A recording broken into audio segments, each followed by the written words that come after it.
Hello everyone, welcome to Kanchan classes. आज मैं आपके लिए लेकर आई हूँ एक न्यू कॉन्सेप्ट। मीन्स कि आज हम डिस्कस करेंगे book work, means MCQs, true false, fill ups etcetera. और इस वीडियो के लिए आपको सबसे पहले अपने पास एक नोटबुक और पेन या पेंसिल अपने साथ रखनी है, ताकि जो भी क्वेश्चन हम डिस्कस करें उसके आंसर्स आप राइट कर सको। क्योंकि पहले मैं सिर्फ क्वेश्चन डिस्कस करूँगी, आंसर्स नहीं, आंसर्स बाद में। ओके तो जैसे जैसे मैं क्वेश्चन बोलूँगी वैसे ही आप उसका आंसर अपनी रफ नोटबुक में राइट करेंगे, ताकि बाद में मैच कर सको कि आपको कितना आता है। और जिस चैप्टर का मैं बुक वर्क डिस्कस करने वाली हूँ उससे रिलेटेड अगर वीडियोस आपको चाहिए, जो चैप्टर की वीडियोस है, तो वो मैंने डिस्क्रिप्शन बॉक्स में उसका लिंक दे दिया है, आप वहाँ से देख सकते हैं। ठीक है, so let's start. Chapter name is matter and materials. तो पहले हम MCQs डिस्कस करेंगे। The first is the substance that dissolves in a liquid is called। वो सब्सटेंस जिसको हम लिक्विड में डिज़ोल्व करते हैं, मीन्स घोलते हैं, उन सब्सटेंसेस को क्या कहा जाता है?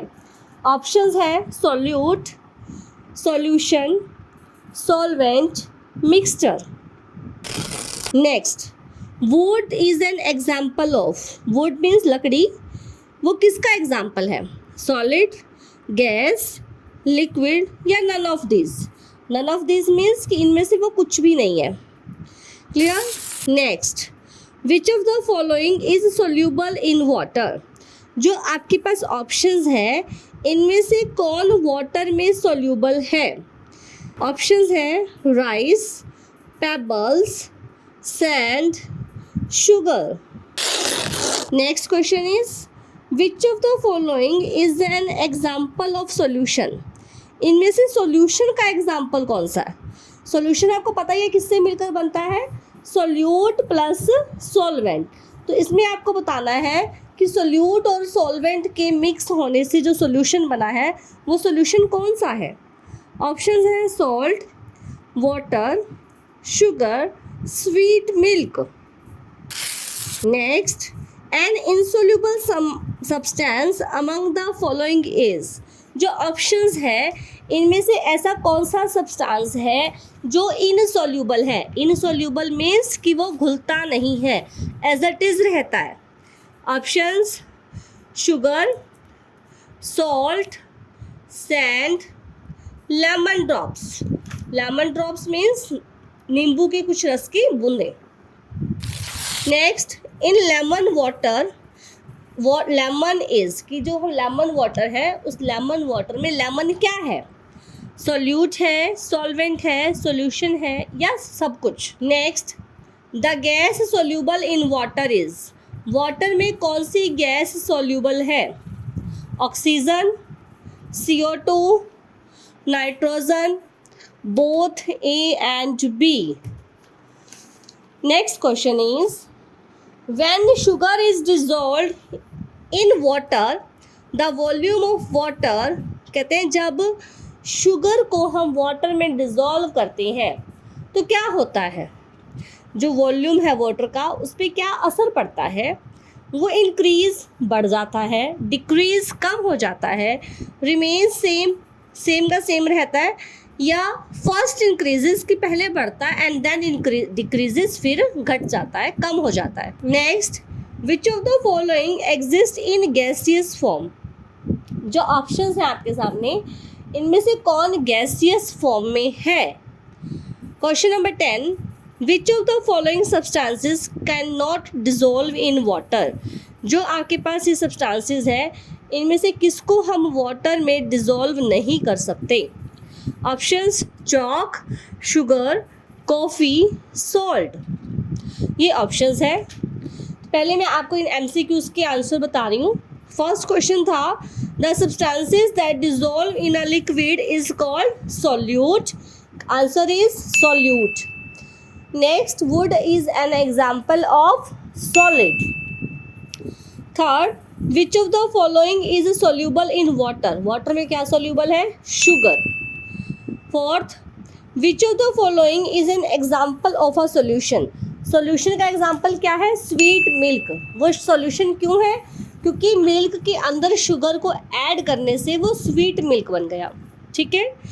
Next, an insoluble substance among the following is, इनमें से इनसोल्यूबल सब्सटेंस कौन सा है जो घुलता नहीं है? Answer is sand.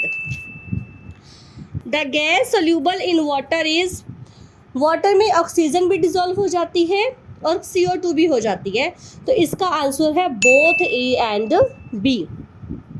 When sugar is dissolved in water, the volume of water, जब हम वाटर के अंदर शुगर को डिसॉल्व करते हैं तो उसके वॉल्यूम पर कोई फ़र्क नहीं पड़ता, उसका वॉल्यूम सेम रहता है।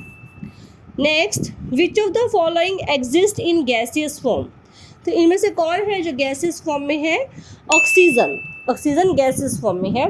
विच of the following substances can not dissolve in water, इनमें से हम किसको वाटर में डिसॉल्व नहीं कर सकते? The answer is chalk.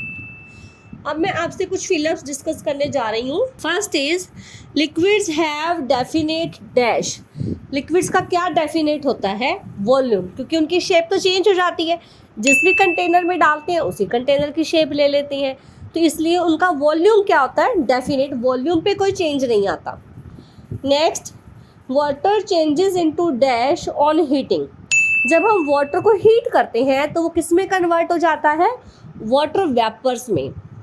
Next, dash is caused by cooling down of vapours, ठीक है, इसमें एक प्रोसेस का नाम बताना है कि वाटर वेपर्स को कूल होता है, जब वाटर वेपर्स कूल होते हैं तो वो कौन सा प्रोसेस है?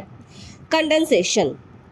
Next, anything that has mass and occupy space is called, कहते हैं वो हर चीज़ जिसका कुछ ना कुछ मास है या स्पेस ऑक्यूपाई करता है उसे क्या कहते हैं? Matter. Next, solute plus solvent is equal to dash, solute और सॉल्वेंट मिलकर क्या बनाते हैं? Solution. Next, the substance that dissolves is called dash, वो सब्सटेंस जिसको डिसॉल्व करते हैं, जिसे घोलते हैं, उसे क्या कहते हैं? Solute. The substance in which the solute dissolves, और वो सब्सटेंस मीन्स जिसके अंदर हम सोल्यूट को डिसॉल्व कर रहे हैं, वो लिक्विड जिसके अंदर हम किसी सोल्यूट को डिसॉल्व कर रहे हैं, घोल रहे हैं, उसे क्या कहेंगे? उस लिक्विड को कहेंगे solvent. Clear? Next, true false, the space occupied by an object is called its mass, is it true और फॉल्स? नहीं, इट इज फॉल्स, क्योंकि the space occupied by an object is called its volume, कि उसने कितनी जगह घेरी है, वो उसका मास नहीं है, इसलिए ये फॉल्स है। Next, solids have definite shape but their volume changes from place to place, no, ये भी फॉल्स है, क्योंकि सॉलिड्स का वॉल्यूम भी फिक्स है, उनकी शेप भी फिक्स है, चाहे उन्हें कहीं भी रख दें हम तो उसके वॉल्यूम पर कोई चेंज नहीं आएगा। Next, the process of changing a liquid into solid is called melting, कि जब कोई लिक्विड से सॉलिड में चेंज हो रहा है तो वो क्या मेल्टिंग होगा? नहीं, उसे क्या कहेंगे? फ्रीजिंग, तो ये भी फॉल्स है। Next, states of matter are interchangeable, कि हम मैटर की स्टेट्स को चेंज कर सकते हैं, बिल्कुल कर सकते हैं, सॉलिड से लिक्विड, लिक्विड से गैस, तो चेंजेस है, तो इसलिए ये ट्रू है। Next, salt and sugar are examples of insoluble substances, ये फॉल्स है, क्योंकि ये इनसोल्यूबल के एग्जाम्पल्स नहीं है, ये तो सोल्यूबल है, इन्हें आप वाटर में डिसॉल्व करो, ये तो इजीली मिक्स हो जाएंगे, इजीली घुल जाएंगे, तो ये स्टेटमेंट भी फॉल्स है। तो ये है बेटा कुछ आपका book work chapter 12 matter and materials का। होप आपको समझ में आया होगा। फिर भी कोई डाउट है तो आप मुझे कमेंट बॉक्स में पूछ सकते हैं। नेक्स्ट वीडियो में मिलते हैं बेटा, तब तक के लिए थैंक यू।